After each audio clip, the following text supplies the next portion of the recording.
Hey everyone, it's Sleepy Reader, aka Damien, and this is my Sleepy Vlog number 85, aka the one I probably shouldn't do.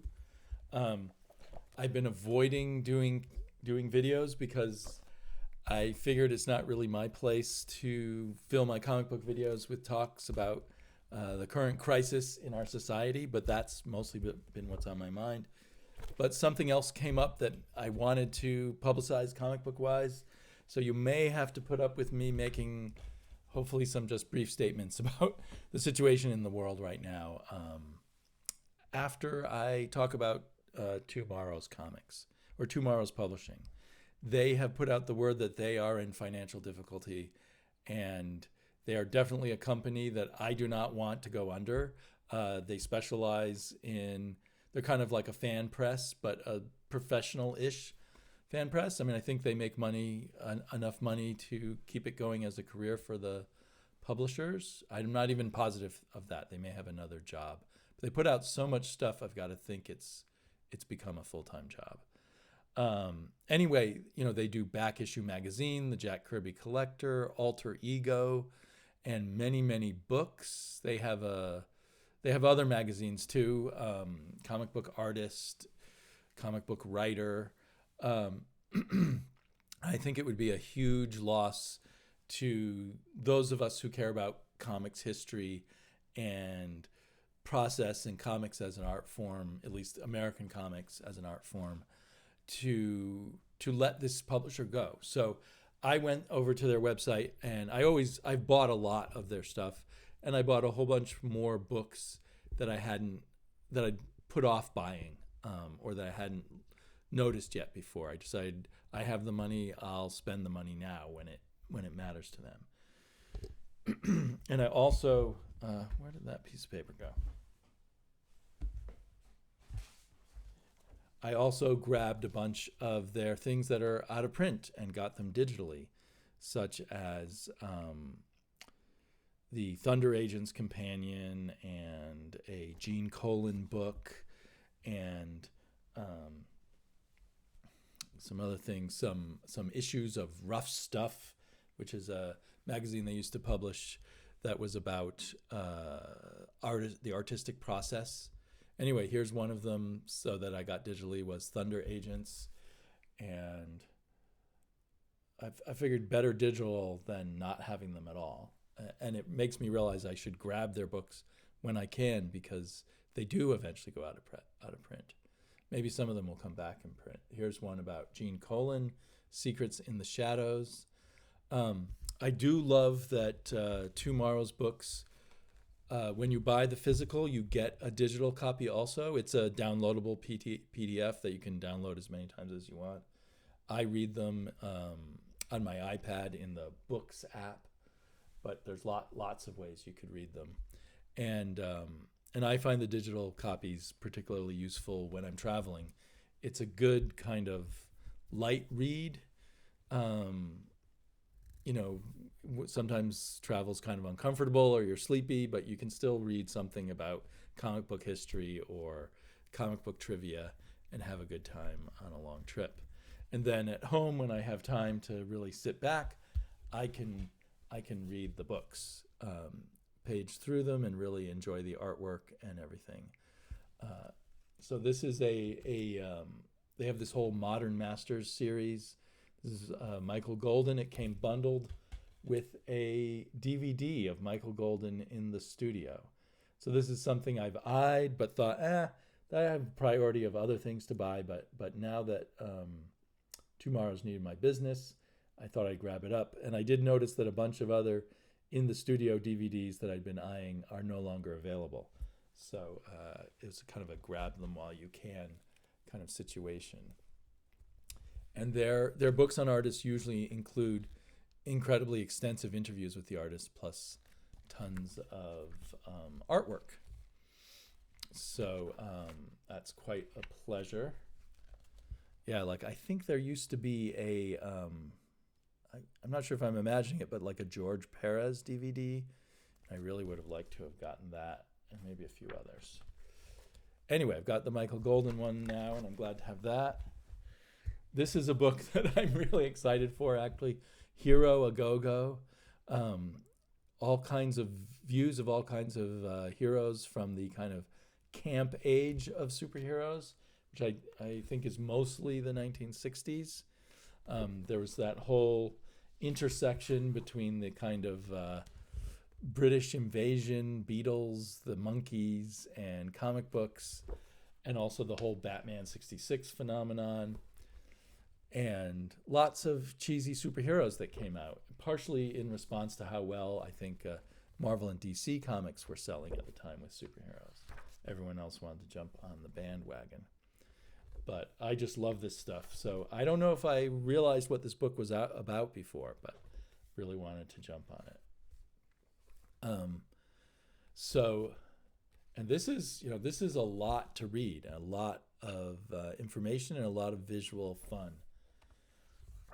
Blooper Man. So they just bring in all kinds of aspects of this sort of campy style of superheroes. In my mind, it kind of goes with the go-go checks on DC Comics for a while. We're kind of somehow trying to be part of that feeling of the swinging 60s, the Monkees kind of thing. Yeah, so it's great. I've got a digital version that came free with this. I'll probably mostly read it physically, but whenever I need to. Sometimes it's easier also to read the digital versions when I'm just lying in bed, getting ready to go to sleep, because I can flick between different books just on a whim. Here's one called It Crept from the Tomb, which I guess is kind of a best of from a British fanzine that was all about horror in comics. And I've become very fascinated with Bronze Age horror lately. Obviously, there's a lot to be said about the Golden Age horror or is it the Atom Age horror of EC Comics and their competitors. There's also like a Richard Corbin article in here. So it ranges all over the place for all different kinds of ideas of what made up horror in comics. And it turns out this is volume 2, the second best of volume.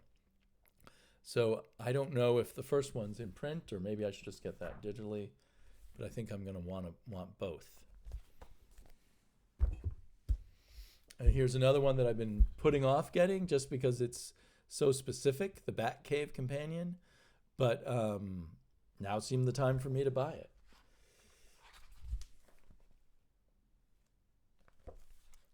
I think we've got a variety of coverage in here. The prices on these paperbacks are pretty high, by the way. This one is $27, but there is a discount currently on their website, and they frequently have discounts. But now's, as I said, if you can afford it, now's a good time to do it and keep this company in business. They mostly sell through the direct comics market, but that market's been slim to none lately, and obviously a smaller company has a smaller escape hatch, a smaller window to survive when things go bad. So I really hope they make it. Penultimate one that I got was a Marvel Comics in the 60s, and they have one for the 70s and I believe the 80s also, and it goes issue by issue. They have a little coverage for each issue. They also have kind of little focus articles, and then they have these mini articles on each issue. And they don't just summarize what was going on in the issue, they kind of give a bit of analysis of what it means in the larger picture of the history or evolution of Marvel Comics. There's X-Men 16. So it's quite a meaty read. I just got these in the mail today, but I got the digital copy right away, and I've been reading bits and pieces of this one and having a lot of fun with it. So, very cool. 130 Thor, 140. So this you got to be a heavy duty fan of the history of Marvel Comics to go for this. But if you are, it's a great one. If you're interested in the history of indie comics, the Starreach Companion is a great one, because Starreach really was, in many ways, the beginning of indie comics that were just sold through comic shops. And there were very few comic shops, I think, out there when they first started. But I think they're a connecting thread to what we still see and many of us value going on right now in comics, the way Image Comics is, and Boom Comics and Oni and all of those others. They're also kind of a bridge between the underground and the overground, such as it was back then. So I'm really excited to read that, even though it's Howard Chaykin art on the cover. I'm just joking, but I've been kind of down on recent Howard Chaykin. Who's that? Is that that looks like Jeffrey Catherine Jones now, as she is called. So that's all the stuff I got so far. I think I have more stuff that'll be coming from them, and I put in for some subscriptions, which normally I just buy the issues individually as they come out, but I went ahead and put in some subscriptions to several of their magazines. Let's see, what does my receipt from them say I have a subscription to? I got a subscription to Back Issue, to Comic Book Creator, and to Jack Kirby Collector. So I feel I've done my bit to keep them in business. And I'm not trying to suggest anyone who's not interested in this stuff to try to help keep them in business. But if you are interested and were thinking about getting something from them, now would be a great time to do it. In terms of the strife and turmoil going on in our country right now, I guess maybe I just want to say a few things. I am really impressed by all the people out there protesting. Yeah, people are talking about the bad apples or whatever. I don't think that's the main issue of what's going on. Looters have now been revealed to be organized gangs that have nothing to do with the protesters, or almost all the looters, looting that's going on in the major cities. But the protesters are out there putting their bodies on the line. If they're African American protesters, they're taking even greater risks. And it clearly, we haven't been able to reform our system. It's systematic, it's institutional. It has to do with the way our laws are run, the way our the way our communities are policed, the way the police operations are set up, the standards set for the police, and the standards that the police are set to hold up to, the techniques and what is acceptable as a way of policing in our society. That is the major issue. Well, there's two major issues. An even more major issue is the ability of our society to turn its eyes away when it is African Americans, and allow that violence that we've already allowed as part of policing to be unleashed with seemingly little to no limits in many cases. The good cops and bad cops stuff, sure, but it's systematic. It's a system that needs to be changed. And we keep thinking it will change, and it doesn't. And so protests, as much as I don't like going to protests, I don't like protesting, and I often feel certain kinds of protests are just for people who like to protest. I don't think it's that way right now. And if I could, I would offer apologies and mea culpas to African Americans and to other minority groups who have been victimized by this odd and irrational system that we have,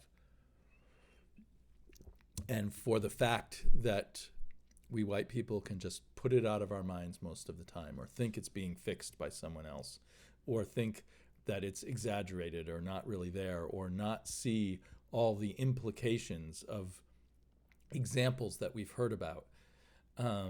It's amazing how much you can not connect the dots if you're not a person who's directly influenced by some flaw in any system. But this is systematic to people just for who they are. Anyway, so I hope that protesting of this continues in one way or another until it is fixed in a lot of places. I think in some places, well, anyway, my opinion of how it should be done and everything is irrelevant here. I just wanted to say that. Can't do one of these videos without saying something. Another thing I got recently was Inside Comics. It kind of came up as an issue when I was looking over those comics buyers guides. And this is kind of an early, it's not like Bleeding Cool really, but an early urge to do kind of antagonistic journalism about comics. Now, whether comics really deserve that most of the time, I don't know, but it's an interesting item from the past. But one of the major causes of this issue is issues about comic book companies keeping comic book artists' art. And so there's a major article on it in here, and then there's a opinion piece by Neil Adams at the back. Where did it go? Why I'm Striking Against National, from Neil Adams. I'm not sure what came of that. I mean, I think by 1974 when this came out, he wasn't doing comic book stories anyway, but maybe this art issue is why he went into, he maybe occasionally came back and did a cover here or there. When was the Muhammad Ali thing he did? Anyway, it does show me that Neil Adams was very active back then. Sometimes you wonder when Neil Adams tells his stories exactly where it all fits together. But there's lots of little digs at businesses and such. I don't know. It's an interesting, I may try to do a more in-depth video about it sometime, or I may not have the time. But it's an interesting artifact. And it's weird how there were these, I mean, the audience for fanzines and journals was maybe a few thousand people, right? Anyway, it's interesting that there was this work on doing comics journalism for such a small little industry. And then another thing that I got that is really interesting to me right now is this this omnibus of the early run of Jonah Hex stories in Weird Western Tales. And I have only read the first two stories. They were written by John Albano. Is that the part? John Albano, perhaps.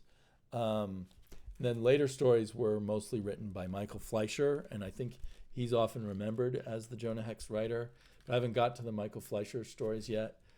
But I found the two John Albano stories, both with wonderful Tony DeZuniga art. I found them both to be very powerfully written, very bitter, dark stories that I was very impressed by, especially to think, I think this was 1972, when comics were pretty much a light and fluffy place, right? I wonder what happened to John Albano. He ended up later writing for a little bit for Archie Comics. He only ever was on the fringes of DC Comics, as far as I can tell. So, but he seems like a very talented writer, and I don't ever hear much about him. So anyway, that's really cool. I look forward to reading more of this.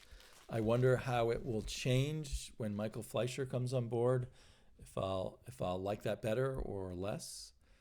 And the other thing that's been on my mind quite a bit when I think about comics, kind of to escape my thoughts, I've still been watching a lot of YouTube and listening to podcasts about comics. I've only been very patchily reading comics with all the other stuff that's going on. Let's see. So I'm going to answer my wife while I talk to you. So with DC, I think there's a lot of confusion amongst fans reading stuff and their change in distribution, and from what all I can see, it really is a hardship on comic book stores, especially right now, because it changes a lot of stuff about how their discounts work.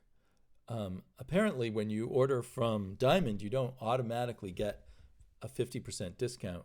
You get anywhere between a 35% discount and a 55% discount, depending on how many comics you get.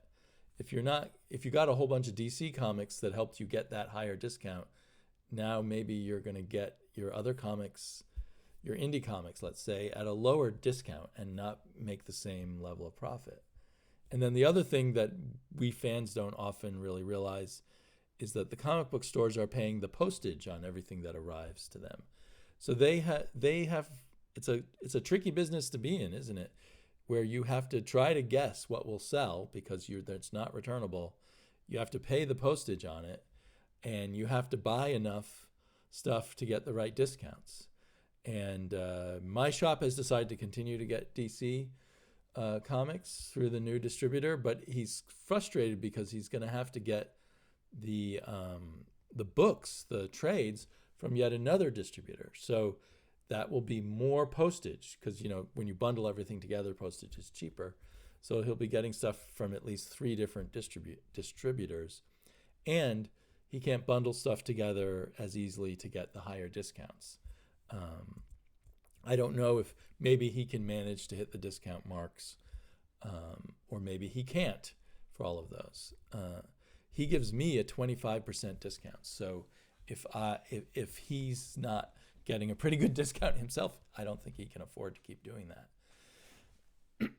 So we'll see where that goes. But I've wondered, since DCBS, who is a big, online discounter of comics, is now a competitor with Diamond, and Diamond supplies them with their other comics, could there be a little bit of a war going on between them? And will people who subscribe through DCBS start seeing problems? Same thing with Midtown Comics. Both of them could be in for some rough times. It really seems like if it would have worked much better or been much more fair if, at least for now, DC stayed with Diamond and added the option of these other distributors. But they're kind of forcing anyone who wants DC Comics to move distributors. Another thing I heard, which is intriguing, is that apparently Diamond, at least with some comic shops, has floated them a lot of credit and let them float for quite a long time. I don't know how true that is. I've just heard it on some podcasts. But if that's true, Diamond is more of a friend of the comic book shops than I realized, because they also have a lot of stuff where they screw over comic shops, either through incompetence or just arrogance. It's hard to know which. So the reason why I pay attention to any of this is concerns for my comic shops, and concerns for what if this causes Diamond to collapse or causes DC to ultimately just pull out of the direct market entirely. I think about 35-40% of my reading is DC right now. So I'd certainly be sad to see them go, but more importantly, I'd be sad if somehow all of this caused a huge collapse. So I keep being buzzed on my phone, so I guess I gotta go now. I will talk to you all later. I may still be kind of slow at putting up videos for a while longer, and I hope I don't delve into all this political stuff again. It's beyond politics though, but all this societal stuff. I really should just talk about comics, so I apologize for that to those of you who perhaps found that a pain in the neck. Talk to you all later.